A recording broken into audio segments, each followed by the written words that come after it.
एक बार की बात है, किसी गांव के मंदिर में देव शर्मा नाम का एक प्रतिष्ठित साधु रहता था।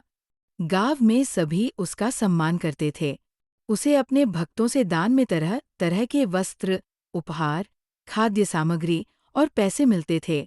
उन वस्त्रों को बेचकर साधु ने काफी धन जमा कर लिया था। साधु कभी किसी पर विश्वास नहीं करता था और हमेशा अपने धन की सुरक्षा के लिए चिंतित रहता था। वह अपने धन को एक पोटली में रखता था और उसे हमेशा अपने साथ लेकर ही चलता था। उसी गांव में एक ठग रहता था। बहुत दिनों से उसकी निगाह साधु के धन पर थी।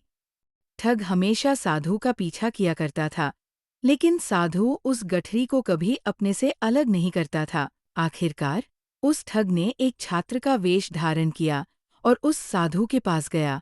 उसने साधु से मिन्नत की कि वह उसे अपना शिष्य बना ले, क्योंकि वह ज्ञान प्राप्त करना चाहता था।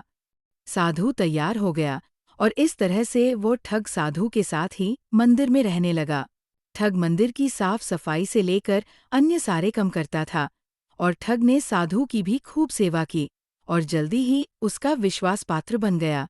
एक दिन साधु को पास के गांव में एक अनुष्ठान के लिए आमंत्रित किया गया। साधु ने वो आमंत्रण स्वीकार किया और निश्चित दिन साधु अपने शिष्य के साथ अनुष्ठान में भाग लेने के लिए निकल पड़ा। रास्ते में एक नदी पड़ी और साधु ने स्नान करने की इच्छा व्यक्त की। उसने पैसों की गठरी को एक कंबल के भीतर रखा और उसे नदी के किनारे रख दिया। उसने ठग से सामान की रखवाली करने को कहा और खुद नहाने चला गया। ठग को तो कब से इसी पल का इंतजार था।